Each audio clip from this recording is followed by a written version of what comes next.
قم بتفعيل الجرس ليصلكم جديدنا في الإشعارات. أما إذا كنت مشتركا أو كنت مشتركة من قبل فشكرا لكم على ثقتكم بنا دائما.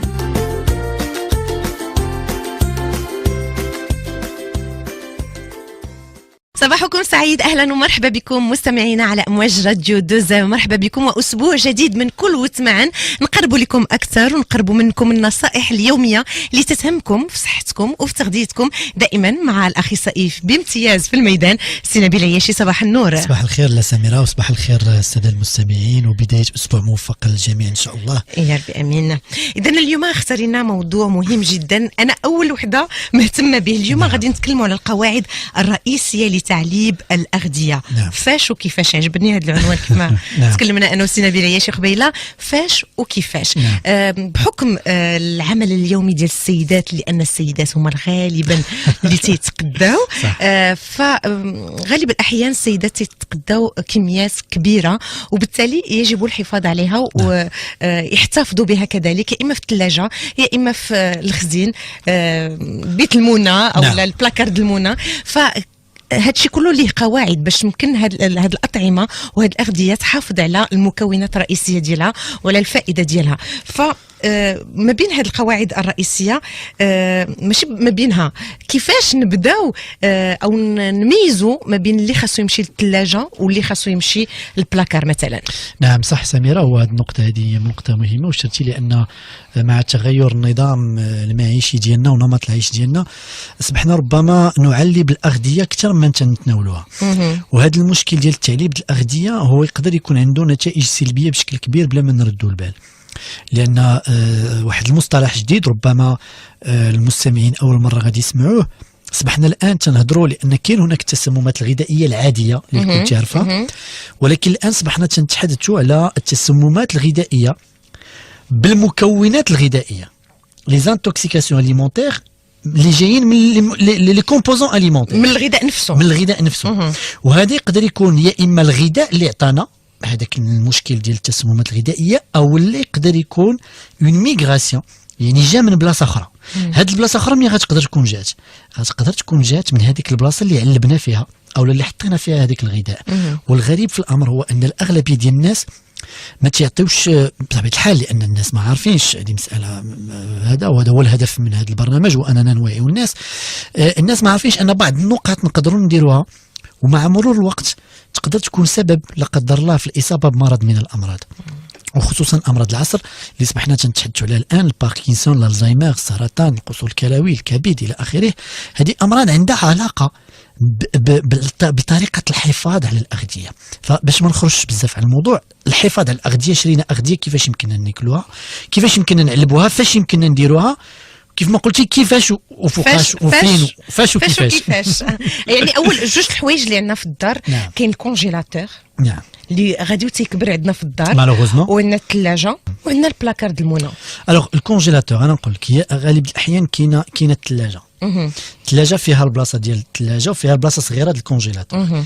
الناس اللي عندهم هاد الثلاجه هادي انا طالب عندي، الله يجازيكم بخير، هذاك الكونجيلاتور حيدوه، صرفوه حاجه اخرى، صرفوه سداري ولا صرفوه زربيه ولا ما يمكنش. السي نبيل عياش، انا تنقول لك انا سيده مغربيه، حنا تنهضروا على كيفاش وفاش. دونك هذاك فاش، هذاك الكونجيلاتور الصغير كافي. قناه نصائح وارشادات مجانيه. ما محتاجينش الكونجيلاتور الكبير هكذاك. يعني الا كانت عندنا الثلاجه فيها الفوق والتحت يكفي، ما غنحتاجوش هذاك الكونجيلاتور الاخر. يعني بغيتي تقول بان الكونجيلاتور بوحديته ما خصوش يكون. علاش؟ لان هذاك هو الراس ديال المصائب الغذائيه.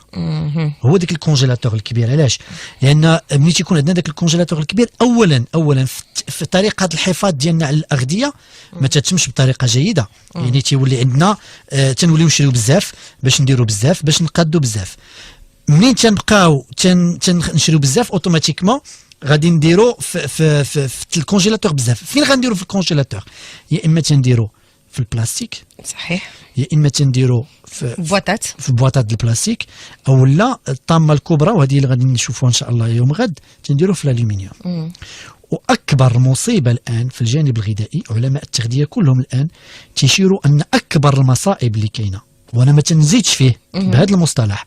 اكبر مصائب كاينه الان في الجانب الغذائي هما البلاستيك والالومنيوم، وحنا غندخلوا للتفاصيل. سي نبيل العياشي، دابا المشكل على حسب كلامك ماشي في الكونجيلاتور، بل في الاواني او الاشياء اللي تنغلفوا بها الماكولات اللي تدخل الكونجيلاتور. هذاك الكونجيلاتور على سميره اشنو الهدف منه؟ دابا حنا نهضروا يلا اش نديروا في ديك الكونجيلاتور؟ انا تنشري اللحم مثلا ديال 15 يوم، مزيان. ما يمكنش لي كل نهار نمشي نشري اللحم ولا الحوت ولا، لان في الصباح تنوض يلا تنفطر وليداتي وخاصني نمشي للخدمه، ما يمكنش ليا عاد باش نمشي نشري اللحم ولا الدجاج ولا الحوت. اللحم شنو عاوتاني كاين؟ بعض الخضر الموسميه اللي ما تتعملنيش. احنا ولينا في مشكل دابا، شتي حنا بدينا زوين وغنكملوا خير. لا عرفتي شنو شويه لا لا هنا فين كاين المشكل. دونك علاش انا قلت هذاك الكونجيلاتور الصغير يبقى الخبز ما يمكنش نعجنو دائما. الوغ علاش قلت انا الكونجيلاتور الصغير يبقى؟ غنديروا فيه شويه الخبز ونديروا فيه شويه اللحم اولا شويه الدجاج ولا شويه الحوت فقط لا غير، با بلوس با موان. حيت ملي تتولي تدير فيه مسمن وتدير فيه الحرشه وتدير فيه كرزان وتدير فيه الفقاص انا ماشي ضد هذا الشيء هذا. الفقاص تديرو في كونجيلاتور باش تخرجوا بحال يلا ماشي ضد مزيان يكون عندنا الفقاص في الدار، مزيان يكون عندنا الكعب غزال في الدار، ولكن ماشي في كونجيلاتور. ولا تيخسر مزيان باش عاودي تصايبي واحد اخر جديد. حيت واش حنا دابا بغينا ناكلوا باش نعمروا كرشنا اولا بغينا ناكلوا باش نستافدوا؟ لا بغينا نلقاو الماكله فاش نبغيوها. ما يمكنش باش يجيو عندك الضيافه تحط لها الوغ هنا هذا المشكل ديال الضياف. دابا هذا هو المشكل، لان الناس ولاو عاطين قيمه اكثر لكل ما هو خارجي. يعني خاص الضياف يجي ويلقاو عندي هادي وهادي وهادي وهادي وهادي ماشي البصاره ولا الناس اللي تقول شحال هادي مي فاطمه كانت تيجيو عندها ضياف توجد لهم حرشه ولا مسمنات وتيقبلوا على داك الشيء اللي كيلو جمعنا وطوينا. دابا خاص الطبله يكون فيها 14 الشكل و25 نوع. ماشي هكا علاش؟ لان نرجعوا للبساطه. هذيك انا ماشي ضد الحداثه، بالعكس انا مع الحداثه. انا قلت الكونجيلاتور يكون في الدار، ولكن الكونجيلاتور باش يكون ما قل ودل. لان شويه اللحم شويه الحوت شويه الدجاج وشويه الخبز صافي. الخبز غيكمل لي سيمانه، لا للفواكه لا للخضر. الفواكه اللي غادي نجيب السيمانه غنتقدى مره في السيمانه، راه الفواكه غنجيبها غتكمل لي في الثلاجه، غتكمل لي الخضر غادي تكمل لي. اما باش نبقى نقي جلبانه انا من شهر 3 والجلبانه عندي باش ناكلها في شهر 8 وعندي الفرايز من افريل اللي داز باش ناكلو في سبتمبر ديال هذا الشهر ولا في جونفي. سير عوينتك معنا وصافي. سي سكي سباس، سي لا بلوبار سي سكي سباس. دونك هنا انا بعدا والله ما عندي في الدار، قسما بالله ما عندي هذاك الكونجيلاتور الكبير. عندي الكونجيلاتور الصغير، اما الكبير والله ما كاين. وفاش جاو جابوا لي كادو ولكن حيدته. لان الا كان عندك في الدار غيخلق لك مشكله. انا خصنا نعرفوا راه ما بقاتش في هذاك الفقاس اللي غادي ناكل، لان حنا رجعنا لها قبيله فاش غندير هذاك الفقاس وفاش غادي نقادو تماك وفاش غيولي فيه شنو غيدوز من هنا لهنا. وهنا فين كاين المشكل. الناس خصهم يفهموا بان باش نجيريو الماكله ديالنا اصلا هذاك الكونجيلاتور سي اون موفيز مانيير بور جيري الماكله ديال الانسان. لان بعض الاحيان كاين في لا كاليتي كاين ما يعرف بليكو دو لا نون كاليتي.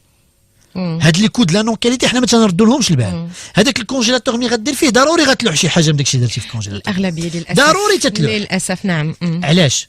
غنعيشوا لو جور تنضيعوا حتى ماديا. يعني حتى ملي تيكون عندك في الكونجيلاتور تاكل كثر.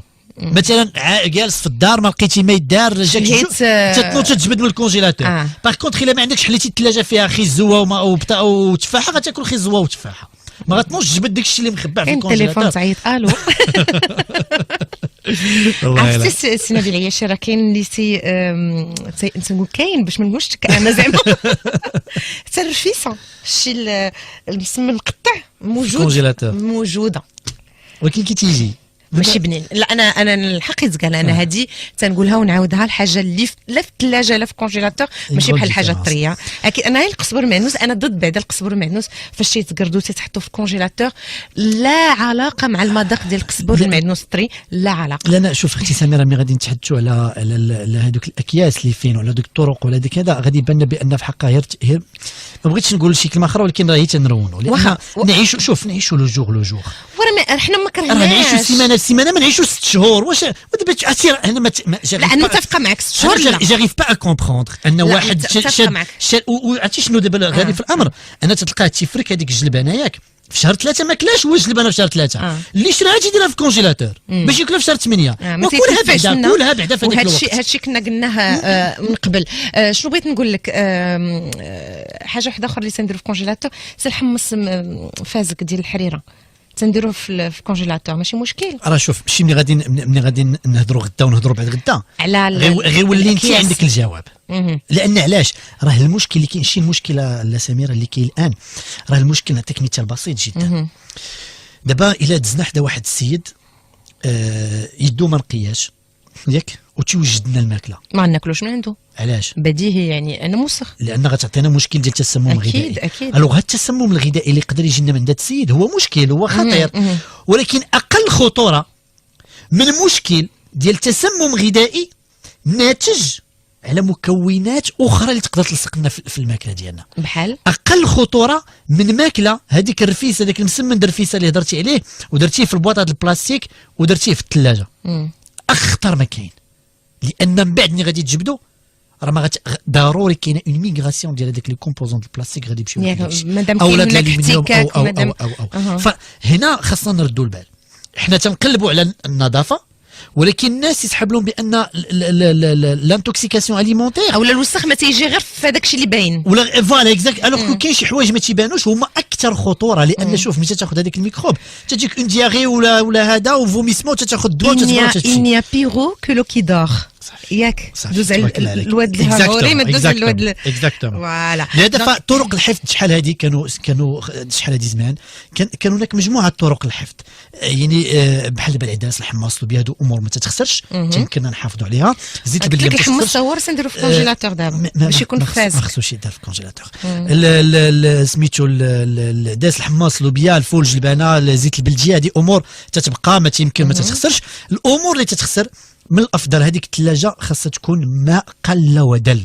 الخضره ديال الاسبوع الناس اللي ما قادرينش، العيالات اللي جالسين في الدار راه خصهم يخرجوا يتقداو كل نهار، تتمشاو هي ديك 30 دقيقه ديالهم منها. راه شوف سواء في الجانب البدني سواء الجانب النفسي، لان هناك دراسات الان تتهضر في اوروبا على المشكل ديال الاكتئاب اللي ولا نتيجه عدم ما بقاش ديك الحوار ما بين البيع والشراء ديال اش اخبارك لاباس عليك نقص 10 ريال زيد درهم لا زيد هذه والبارح راه جانب نفسي مهم جدا.